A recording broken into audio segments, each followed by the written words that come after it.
Hello student, CBSE के 2024 के chemistry paper का दिल्ली के सभी सेट्स के सेक्शन बी और सी का आज हम डिस्कशन कर रहे हैं इस वीडियो में। तो शुरू करते हैं। पहला क्वेश्चन है Faraday second law of. Question number 17 से शुरू होगा क्योंकि 16 तक आपको पता है सेक्शन ए रहता है। 17 से 21 तक आपका जो सेक्शन बी रहेगा और 17 से बी और 22 से 28 तक सेक्शन सी रहेगा। ठीक है, फिर दो क्वेश्चन 29 और 30 जो है वो सेक्शन डी के रहेंगे। सेक्शन ए और सेक्शन ई हम पहले ही कर चुके हैं। ठीक है, तो शुरू करते हैं। पहला question, Faraday second law of electrolysis. तो according to Faraday second law of electrolysis क्या रहता है कि जो अमाउंट है इलेक्ट्रोलिसिस का, जो इलेक्ट्रोड्स पे डिपॉजिटेड अमाउंट जो है W is directly proportional to its chemical equivalent weight E1E। ठीक है, अगर इसी तरीके से और ये किस केस में होता है, जब सेम अमाउंट की इलेक्ट्रिसिटी को हम, अगर वोल्टामीटर हमारे किस में जुड़े हुए हैं, सीरीज़ में जुड़े हुए हैं। ठीक है, और सभी में जो सेम करंट जा रही है, तो उस परिस्थिति में जो इलेक्ट्रोड पर डिपॉजिट होने वाला जो सब्सटेंस का वेट है वो जो है W, वो उस सब्सटेंस या उस आयन के उस सब्सटेंस के इक्विवेलेंट वेट के बराबर के प्रोपोर्शन में होता है। तो एज़ पर दिस अगर W1 यहाँ इस वोल्टामीटर में W1 है और इसमें W2 है, तो W1 अपॉन W2 क्या होगा, E1 अपॉन E2 हो जाएगा। अब ये chemical equivalent weight of substance क्या होता है, ये क्या होता है, मोलर मास अपॉन वैलेंसी। ठीक है, तो ये किसके इक्वल होता है, इक्विवेलेंट वेट के बराबर होता है। तो ये आपको याद है, आपको पता ही है, तो आपको इसको डायरेक्ट आंसर लिख सकते हैं। फिर नेक्स्ट क्वेश्चन है हमारा कोरोजन। कोरोजन क्या होता है, decay of metal in presence of moisture. Moisture में वाटर भी आ गया और ऑक्सीजन भी आ गया, तो protective layer is formed and on the surface and it decays the material, it decays the metal, this is called the corrosion. Corrosion का एग्जाम्पल रस्टिंग है, तो rusting is an example of corrosion. तो corrosion is a broad term, rusting is a limited term which is in context to iron only. तो इस तरीके से जब आपसे कोरोजन पूछा गया है तो आपको जनरल बात करनी है। तो ये आपका क्वेश्चन नंबर 17 हो गया। नेक्स्ट क्वेश्चन है हमारा, जूम करके देखते हैं इसको थोड़ा सा।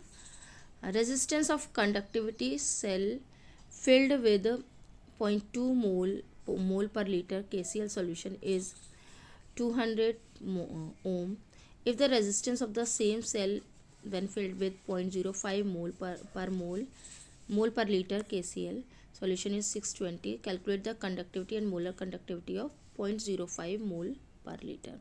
तो आपको दो सॉल्यूशन दिए हैं, एक ये वाला सॉल्यूशन है KCl का और एक ये वाला सॉल्यूशन है, दोनों में स्ट्रेंथ अलग अलग है। तो फर्स्ट कंडक्टिविटी सेल को जब आप फिल करते हैं तो उसका कॉन्सेंट्रेशन जो दिया हुआ है उसमें, यानी दो सेल्स में से सेम सेल आप यूज़ कर रहे हैं, एक में 0.2 एम कंडक्टिविटी वाला मटेरियल डाल रहे हैं और दूसरे में आप डाल रहे हैं 0.5 एम।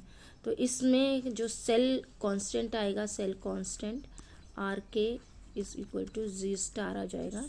तो RK की वैल्यू आप निकालेंगे, जो G स्टार है वो L अपॉन A है। ठीक है, सेल कांस्टेंट है, तो R दिया हुआ है आपको इसमें 200 और K दिया हुआ है आपको पॉइंट, ये दिया हुआ है यहाँ पर 0.02। तो बहुत सिंपल स्टेप्स में आप समझ लीजिए। पहले आप निकालेंगे जो आपको पहले सेल दिया हुआ उससे सेल कांस्टेंट। ठीक है, RK is equal to G star. इस सेल कांस्टेंट का आप 0.04 मोल पर लीटर वाले सॉल्यूशन में इसको वैल्यू पुट अप करेंगे तब। तो यहाँ पर आर के की वैल्यू कितना आ जाएगी, आर आपको दिया हुआ है 200 इंटू 0.0248, ठीक है। तो इससे आपका वैल्यू निकल कर आ जाती है और वो वैल्यू होगी आपकी 4.96, ठीक है। अब इसी 4.96 को आप आर और के से लगाएंगे तो कंडक्टिविटी आपको मिल जाएगी, ठीक है। तो सेल कांस्टेंट वही रहेगा, सेल कांस्टेंट। तो आर आपको दिया हुआ है कि इसमें कितना है आपका 620 ओम सेकंड केस में, तो 620 इंटू के इज इक्वल टू कितना होगा 4.96। तो आपका के सेकंड केस में क्या हो जाएगा 4.96 अपॉन 620 और ये वैल्यू आपकी आ जाएगी 0.008। तो फर्स्ट स्टेप में सेल कांस्टेंट निकाला, दूसरे स्टेप में कंडक्टिविटी निकाली और थर्ड स्टेप में हम निकालेंगे मोलर कंडक्टिविटी, ठीक है। मोलर कंडक्टिविटी क्या हो जाएगी, कंडक्टिविटी इंटू 1000 अपॉन कॉन्सेंट्रेशन। तो कंडक्टिविटी अभी हमने क्या निकाली पहले हमारा 4.96 सेल कांस्टेंट निकला था से, और उसको हमने उसके ओम से डिवाइड करके ये 0.008 आ जाएगा हमारा सीमेन पर सेंटीमीटर। इसकी क्या निकल के आ जाएगी कापा, तो ये हो जाएगा आपका 0.008 इंटू 1000 अपॉन सी हो गया 0.05। तो वैल्यू निकल के आ जाएगी 160 सीमेन सेंटीमीटर स्क्वायर पर मोल, ठीक है। तो ये आपका जो 3 स्टेप में एक वैल्यू निकल कर आई आपकी 4.96 जी स्टार, दूसरी वैल्यू निकल कर आई आपकी 008 कापा दूसरे सेल का सीमेन पर सेंटीमीटर, और थर्ड में आपका मोलर कंडक्टिविटी निकल के आई 160 सीमेन सेंटीमीटर स्क्वायर पर मोल, ठीक है। लास्ट में यूनिट्स लिखना बहुत ज़रूरी है। नेक्स्ट क्वेश्चन अब हम देख लेते हैं। Show that in case of first order reaction the time taken for completion of 99% reaction is twice the time required for 90% completion of the reaction.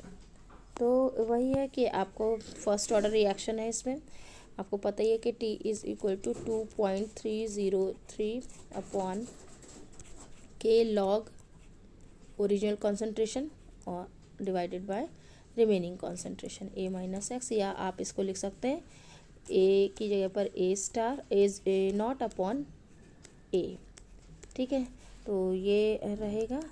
तो यहाँ पर इस पर आप फोकस करें, A की वैल्यू दोनों ही केसेस में 100 है, A माइनस A मतलब A माइनस एक्स, या ये आपका A नॉट भी आप लिखते हैं, ठीक है। और A की वैल्यू फर्स्ट केस में 90% कंप्लीशन है, तो कितनी हो गई 100 माइनस 90 10 हो गई, और सेकंड केस में ये कितने हो गई 100 अपॉन 100 माइनस 99% यानी कि 1 हो गई, ठीक है। तो अगर एक केस में A माइनस एक्स 10 है और दूसरे केस में A माइनस एक्स 1 है, तो ये वैल्यू क्या हो जाएगी 100 अपॉन 1, यहाँ पर 100 अपॉन 1 आ जाएगा 99% में T99 में।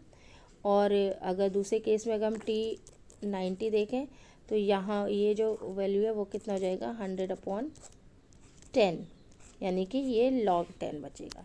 तो आप यहाँ देखें T99 में अगर हम देखें तो ये फैक्टर कॉमन है 2.303 अपॉन के log 99 है, तो ऊपर 100 है अपॉन 1, यानी कि ये log 100 हो गया, log 100 मतलब 2, ठीक है 2.303 अपॉन के। और ऐसे T90 में आप देखेंगे तो क्या आएगा 2.303 अपॉन के कॉमन फैक्टर है, और log 100 अपॉन 10, तो क्या बचेगा यहाँ पर log 10 बचेगा केवल।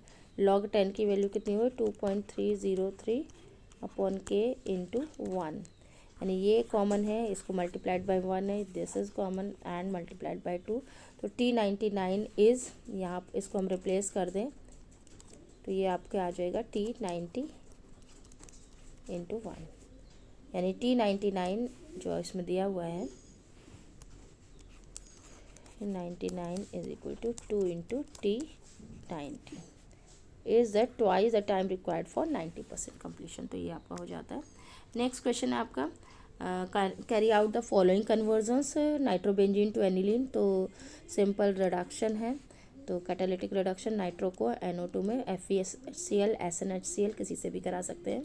सेकेंड है एनिलीन टू फिनॉल। तो एनिलीन को पहले आपने कन्वर्ट किया NaNO2 HCl की हेल्प से बेंजीन डायोजीनियम क्लोराइड में, ठीक है, N2Cl में, और इसका फिर वाटर से रिएक्ट करा के वार्म करके तो आपको ये किस में बदल जाएगा, फिनॉल में। तो दिस इज 2 स्टेप रिएक्शन, ठीक है। नेक्स्ट है इसमें चॉइस का क्वेश्चन है, write a chemical test to distinguish between dimethyl amine and ethanamine. तो डाईमिथाइल एमीन जो है वो 1 डिग्री एमीन है, और डाईमिथाइल एमीन जो है वो आपका 2 डिग्री एमीन है, और इथेनामीन जो है वो 1 डिग्री एमीन है। तो 2 डिग्री एमीन और 1 डिग्री एमीन का डिफरेंस है। तो कार्बिलमीन टेस्ट 1 डिग्री एमीन देगा, ये नहीं देगा। हिंजबर्ग टेस्ट दोनों देंगे, बट जो प्रोडक्ट बनेगा which is insoluble in alkali, product जो है वो इंसॉल्युबल रहेगा एल्कली में, किसके केस में, 2 डिग्री में, और जो प्रोडक्ट बनेगा वो सॉल्युबल रहेगा इन एल्कलाइन, बिकॉज उसमें proton hydrogen alpha hydrogen acidic present है, ठीक है। नेक्स्ट हो गया आपका write the product formed when benzene diazonium chloride is treated with KI। तो आपको यहाँ पर मैंने लिख दिया है कि बेंजीन पोटेशियम आयोडाइड से आयोडो बेंजीन बनेगा, ठीक। नेक्स्ट क्वेश्चन देख लेते हैं, classify the following sugars to monosaccharides and disaccharides.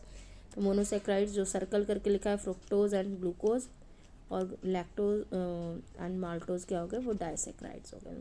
तो ये हो गया। इसमें हम नेक्स्ट देख लेते हैं हमारा सेक्शन सी का क्वेश्चन नंबर 22। क्वेश्चन नंबर 22 है हमारा, give the structure of the main product expected from the following reaction. तो reaction of ethanol with methyl magnesium bromide followed by hydrolysis. तो ये कैसे होता है, इथेनॉल आपको पता है CH3CH, इसमें मिथाइल मैग्नीशियम ब्रोमाइड जब ऐड होगा तो CH3MgBr जब ऐड होगा तो O के साथ क्या हो जाएगा, OMgBr चला जाएगा, ठीक है, और ये बॉन्ड क्या हो जाएगा, सिंगल बॉन्ड बन जाएगा, और यहाँ पर आपका मिथाइल ग्रुप जुड़ जाएगा। अब नेक्स्ट स्टेप पे इसके हाइड्रोलिसिस होगी तो HOH रहेगा, ठीक है, तो MgOHBr अलग बाय प्रोडक्ट बन जाएगा, और ये जो आपका बनेगा, ये जो प्रोडक्ट बना CH3CHOH, H ये वाला है और OH यहाँ से आया, ठीक है, एंड CH3 यानी प्रोपेनॉल 2 बना, ठीक है। तो प्रोडक्ट इज़ प्रोपेनॉल 2 और उसका आपको क्या देना है, स्ट्रक्चर देना है। तो वैल्यू पॉइंट्स ध्यान रखें कि स्ट्रक्चर आपने बनाया है तो आपको मार्क्स मिल जाएगा। फिर है hydration of but 1ene in the presence of dilute sulphuric acid. तो ब्यूट 1ene का हाइड्रेशन हो रहा है, तो पहले स्ट्रक्चर ड्रॉ कर लेते हैं। ब्यूट 1ene CH3CH2CH एंड ये हो गया आपका CH2 ब्यूट 1ene। अब इसका क्या हो रहा है, डाइल्यूट H2SO4 यानी कि हाइड्रेशन हो रहा है। हाइड्रेशन मतलब HOH जुड़ेगा, HOH। तो negative part as per Markovnikov rule, negative part उस डबली बॉन्डेड कार्बन पर जुड़ेगा जिसमें कि हाइड्रोजन कम है, तो ये बॉन्ड जो होगा वो सिंगल हो जाएगा, और OH जो है वो इस पर जुड़ जाएगा, और H जो है वो यहाँ पर CH3 बना लेगा। तो ये क्या बना आपका, ब्यूटेनॉल 2, ठीक है, क्योंकि 2 पोजीशन पर ये ब्यूटेनॉल है। फिर third reaction of phenol with bromine water, तो 2,4,6 ट्राईब्रोमोफिनॉल बन जाएगा ये, ठीक है। तो ये हो जाता है आपका। नेक्स्ट आप देखेंगे a compound with molecular formula C3HN H9N reacts with C6H5SO2Cl। तो ये क्या है, हिंसबर्ग रिएजेंट होता है। ये बेंजीन सल्फोनिल क्लोराइड। तो कंपाउंड जो है वो C3H9N है, रिएक्ट कर रहा है। तो इंसॉल्युबल इन एल्कली, जो प्रोडक्ट बन रहा है इंसॉल्युबल इन एल्कली है, तो इसका मतलब ये कैसा अमीन होगा, वो 2 डिग्री अमीन है। X इज़ 2 डिग्री अमीन, यानी कि NH2, तो NH2 की जगह पर क्या प्रेजेंट है उसमें NH, और दो तरफ इसके एल्काइल ग्रुप है, तो एक तरफ CH3 है, तो C3 था तो C3 का CH3 बन एक C के साथ, और C2H5 दूसरे C के साथ हो गया। तो रिएक्ट करके insoluble in alkali give identify A and give IUPAC name of the product. तो ये जब रिएक्ट करेगा तो बेंजीन सल्फोनामाइड बना लेगा। ये H जो है SO2Cl के Cl के साथ निकल जाएगा, यानी कि CH3N तो यही रहा, और C2H5 ये रहा, और बेंजीन सल्फोनिल क्लोराइड का Cl निकल के SO2C6H5 हो गया। तो इसमें क्या प्रोडक्ट का जो प्रोडक्ट बना वो है एन मिथाइल और एन एथाइल। अल्फ़ाबेटिकली लिखेंगे तो क्या लिखेंगे, N ethyl, N methyl benzene sulphonamide. तो ये मैंने यहाँ पर, ये आपको समझ में आ गया होगा। बेंजीन सल्फोनामाइड SONH जो है वो सल्फोनामाइड पार्ट है, एन इथाइल और एन मिथाइल जो हैं वो अल्फ़ाबेटिकली एन एल्काइल ग्रुप्स हैं। तो ये प्रोडक्ट बन गया, ठीक है। तो यहाँ पर आपको मैंने समझाया भी है कि रिएक्शन भी दी हुई है, जूम करके देखें, और ये जो प्रोडक्ट है उसका नाम यहाँ पर दिया है, एन मिथाइल सल्फोनामाइड हो गया। तो नेक्स्ट देखेंगे, the rate constant of a reaction quadruples when the temperature changes from 300 to 320 Kelvin. Calculate the activation energy for this reaction. तो बहुत ही सिंपल क्वेश्चन है, एक्टिवेशन रिएक्शन एनर्जी पूछी जा रही है। तो आपको पता है कि लॉग, अगर हम कंपैरिजन कर रहे हैं तो as per Arrhenius equation log K2/K1, K2 अगर T1 टेम्परेचर पर रेट कांस्टेंट है तो क्या हो जाएगा, EA/R, ठीक है, EA/R जब आएगा तो इसको हम चूँकि लॉग है इसलिए 2.303 R, ये एक फैक्टर है, 1/T1। देखिए यहाँ पे K2 है तो यहाँ T1 रहेगा, और ये T2, ठीक है। तो ये रिएक्शन कह रहा है द रेट कांस्टेंट रिएक्शन क्वाड्रपल्स, मतलब 4 टाइम्स हो जाती है when the temperature increases from 300 to 320 kelvin. तो ये जो लॉग वाला जो फैक्टर है ये 4, अगर 4 टाइम्स हो गई, यानी कि A2 जो हो गया वो 4K हो गया, और K1 अगर K है तो यानी कि log 4, ये क्या बचेगा, log 4 बचेगा। log 4 मतलब 2 log 2, 2 log 2, और 2 इंटू log 2 0.3010, यानी कि 0.6 वैल्यू आ जाएगी। ये पूरे फैक्टर की वैल्यू कितनी आएगी, 0.6, ठीक है, 60 आ जाएगी। समझ में आ गया कैसे आएगी, 2 log 2 हो जाएगा इसलिए। फिर है EA/R, ये आपसे पूछा जा रहा है, ठीक है। 2.303 R की वैल्यू देखिए यहाँ पर आपको दे रखी है 19.15, ठीक है। 1/T1 कितना हो गया आपका, 300 माइनस 1/320। तो कुल मिलाकर लेफ्ट हैंड साइड पर आती है वैल्यू 0.6, और EA/R आ गया 19.15, 2.303, ये गिवन है, ये वाला पार्ट आपको गिवन है, देखेंगे आप, और इंटू 1/300, इसका हमने एलसीएम ले लिया 320, तो ये 320 माइनस 300 यानी 20 ये आ जाएगा।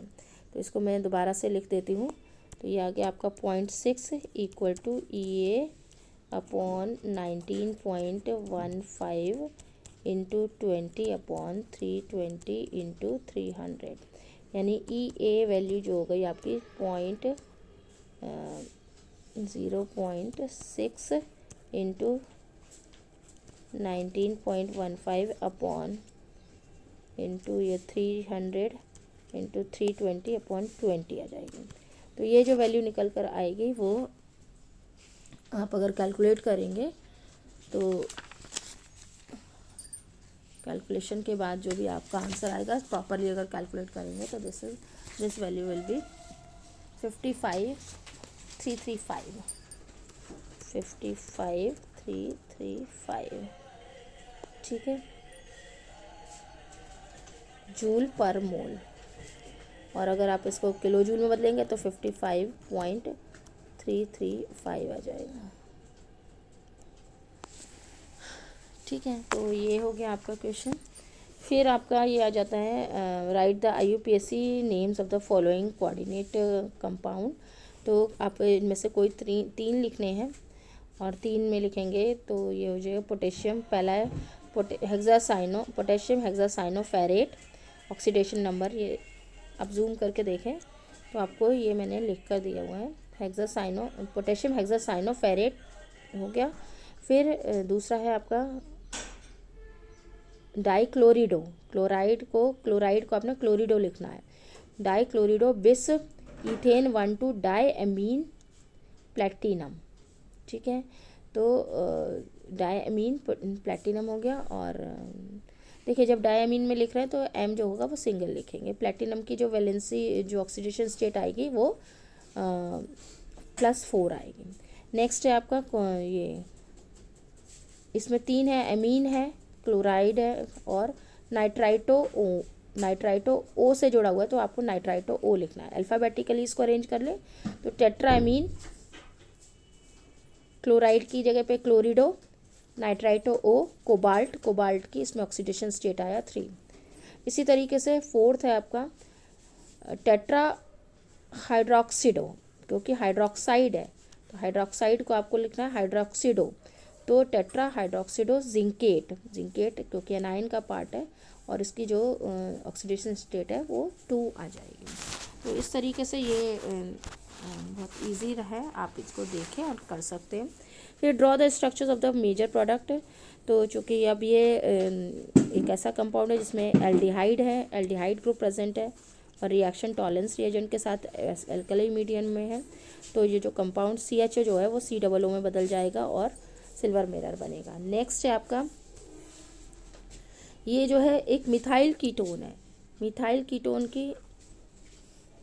कीटोन की आप किसके साथ करा रहे हैं रिएक्शन, NaOH के साथ रिएक्शन करा रहे हैं, तो मिथाइल कीटोन जो है वो COO Na में बदल जाएगा यहाँ पर, ठीक है। और यहाँ पर क्या बनेगा आपका आयोडो फॉर्म बनेगा CHI3, क्या बना यहाँ पर CHI3 बनेगा। तो ये रिएक्शन आप देखें कि मिथाइल कीटोन की आयोडो फॉर्म रिएक्शन है और आयोडो फॉर्म बनेगा और ये जो है वो आपका कीटो जो है वो किसमें कार्बोक्सिलेट में ऑक्सीडाइज हो जाएगा। नेक्स्ट करते हैं हम यहाँ पर ये आपका एक कंपाउंड दिया है एल्डिहाइड और बेंजोइक एसिड एडजेसेंट पोजीशन पर NaCN HCl के साथ रिएक्शन है, तो NaCN HCl रिएक्ट करके पहले HCN बनाएगा, तो HCN के साथ रिएक्शन होगी ये एल्डिहाइड ग्रुप की और ये बनेगा आपका यहाँ पर साइनोहाइड्रिन। तो ये आपका ये बहुत ही इजी क्वेश्चंस थे और आपको समझ आ गए होंगे। नेक्स्ट हम ले लेते हैं calculate the EMF of the following cell. तो निकल और सिल्वर सेल है, आपको गिवन दिया है E0 सेल 1.05 और log 10 की वैल्यू 1 दी हुई है। यहाँ पर इक्वेशन से आपको समझ में आ रहा है कि n की वैल्यू कितनी आएगी 2 आएगी। नंबर ऑफ़ इलेक्ट्रॉन्स का जो रहेगा एक्सचेंज वो 2 इलेक्ट्रॉन्स का रहेगा। यहाँ पर मैंने आपको ये यहाँ पर समझाया हुआ है और आप इस सेल इक्वेशन से भी देख सकते हैं। तो नेक्स्ट इक्वेशन में हम वैल्यू पुट करेंगे E cell is equal to E0 cell 0.0591/n। तो निकल एज पर दिस इक्वेशन निकल 2 और यहाँ पर 2 Ag कोएफिशिएंट को हम यहाँ पर लगा देंगे। बच्चे ये गलती बहुत करते हैं, इसका ध्यान रखेंगे।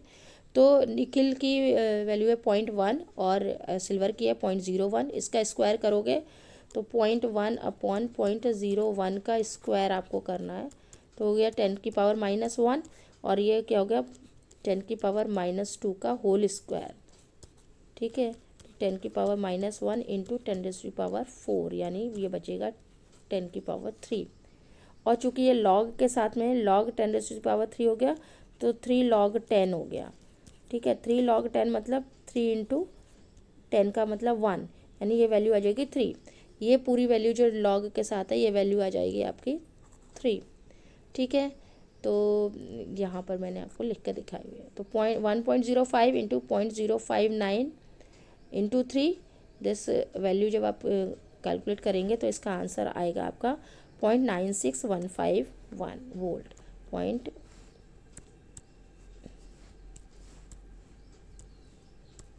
0.9615 वोल्ट। ठीक है, तो वोल्ट लिखना ज़रूरी है, नहीं तो इसका आधा नंबर कट जाता है। ठीक है, नेक्स्ट हम देख रहे हैं कि अकाउंट फॉर द फॉलोइंग। तो halo alkanes react with NaCN to form both cyanide and isocyanide, तो एम्बिडेंट लाइगेंड है।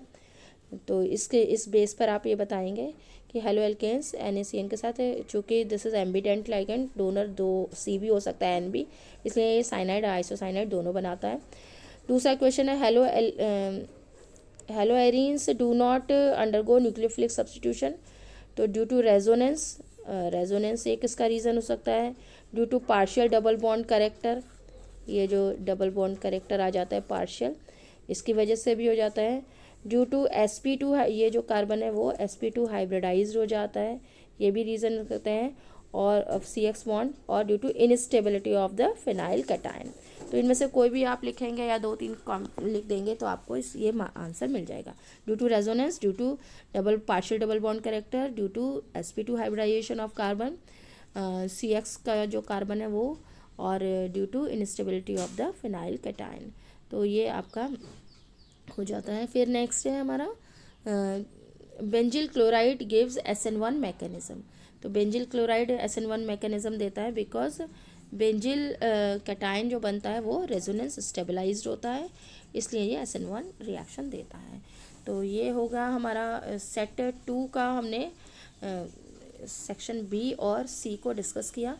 सेट 3 और 1 में जो है क्वेश्चंस रिपीट हुए हैं, तो हम उनको फटाफट देख लेते हैं कौन कौन से क्वेश्चंस रिपीट हुए हैं।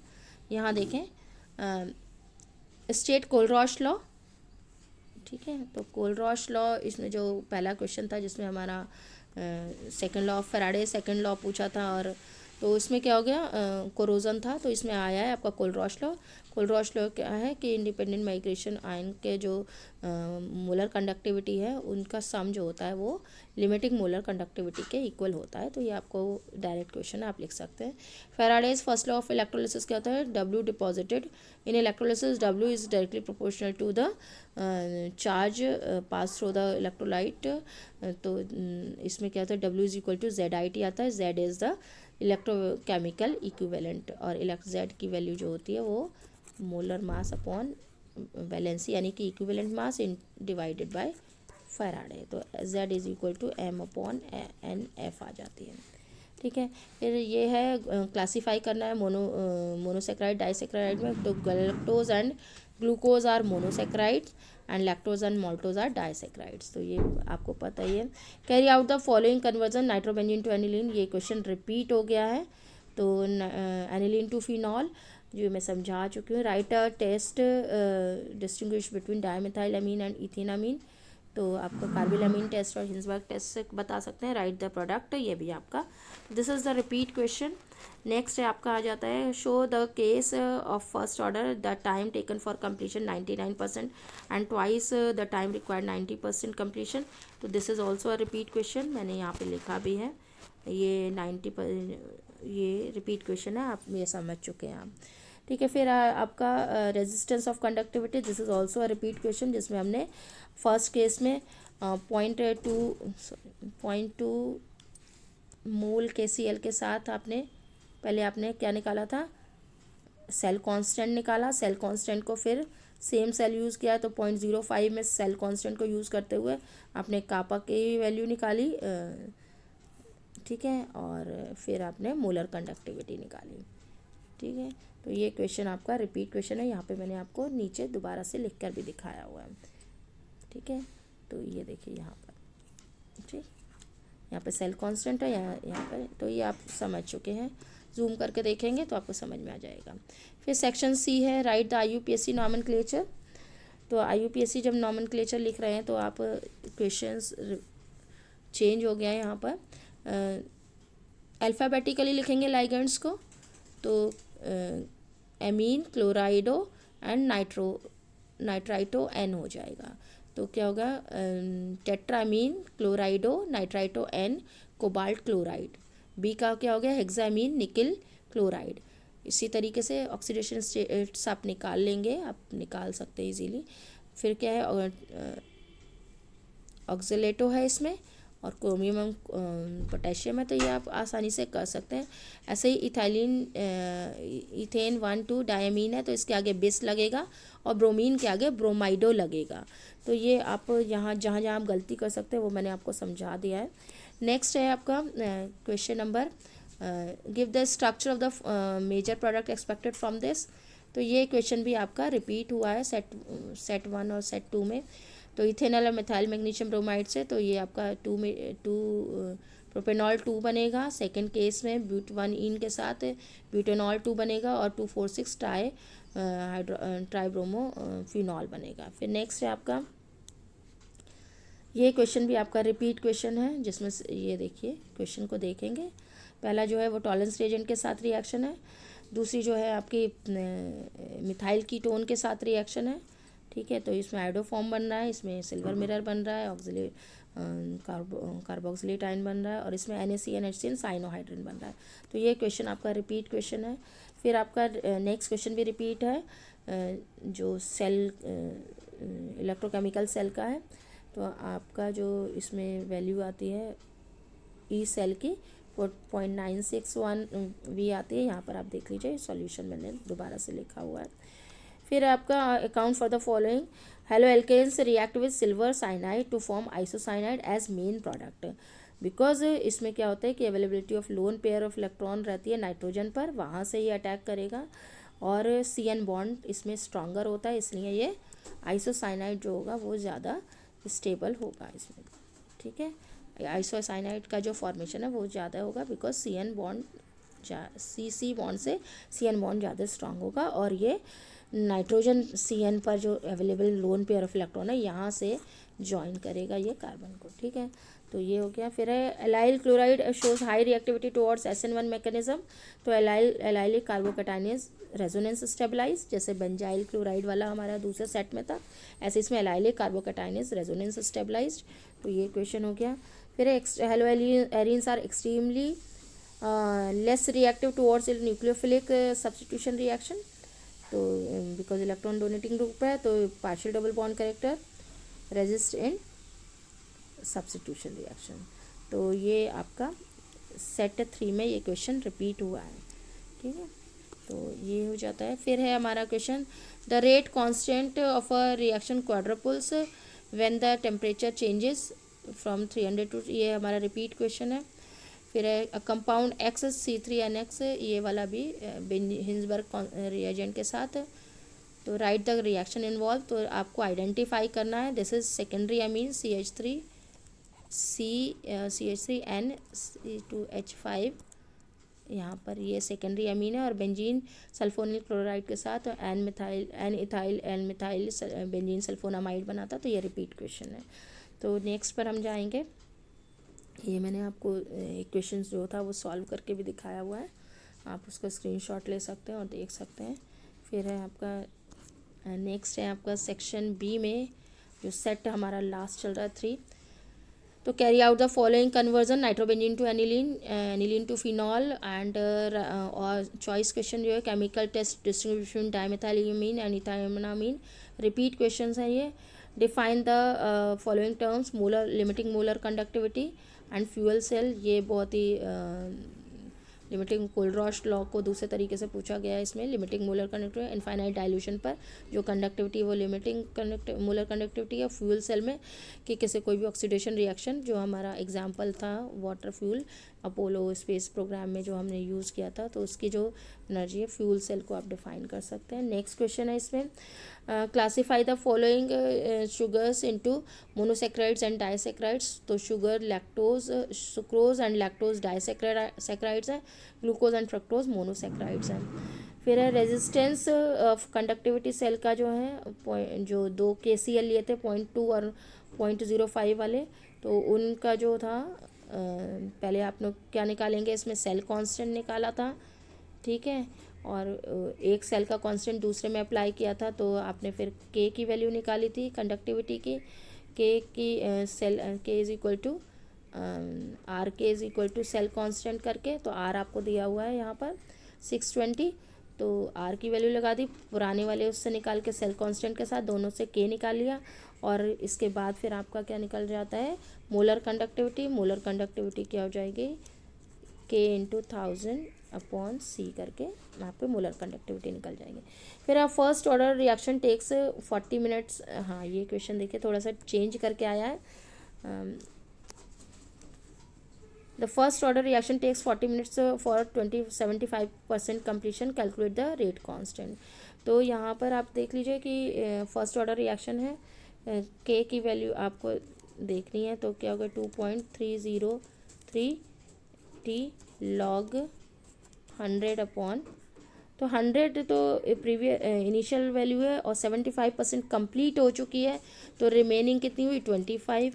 25 4 ज़ा 75, तो लॉग 4 आ गया यहाँ पर, और ये हो गया 2.303 अपॉन 40 मिनट्स हो गए, तो 40 मिनट लगा सकते हैं आप यहाँ पर, और तो पर मिनट करके आ जाएगा इसका वैल्यू। लॉग 4 की वैल्यू आपको दी हुई है 0.460, तो लॉग 4 की यानी जो कैलकुलेशन रह गई 303 अपॉन 40 इंटू 4, तो ये हो गया 10, तो आप 0.23 पर मिनट आ जाएगी। ठीक है, तो ये सिंपल सा क्वेश्चन है। फिर हम ले लेते हैं, नेक्स्ट है आपका सेक्शन सी, रिपीट क्वेश्चन है। Compound A C3HN react with benzene sulphonamide, तो ये आई थिंक मैंने अभी कराया है।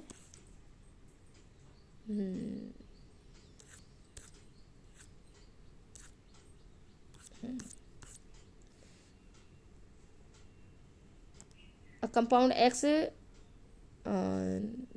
with molecular formula C3HN9 benzene sulphonyl chloride Hinsberg reagent के साथ है, आइडेंटिफाई करना है आपको, तो 2 डिग्री एमीन है और रिएक्शन लिखनी है, रिपीट क्वेश्चन है।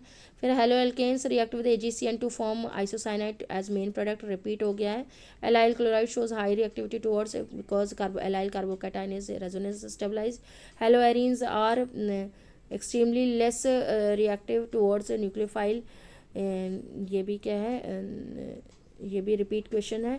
फिर IUPAC नॉमेनक्लेचर भी, ये क्वेश्चन भी रिपीट हुआ है। ये वाला जो क्वेश्चन है, क्वेश्चन नंबर ये सिल्वर मिरर बनेगा, इसमें आपका आयोडोफॉर्म बनेगा, इसमें साइनोहाइड्रिन बनेगा, रिपीट क्वेश्चन है। फिर ये निकल और सिल्वर सेल वाला, ये क्वेश्चन भी रिपीट है। तो ये पूरा पेज जो है वो रिपीट क्वेश्चंस का है, आप इसको वीडियो को रिवाइंड करके भी आप देख सकते हैं। नेक्स्ट क्वेश्चन है इसमें, give the structure of the major product और फॉर्म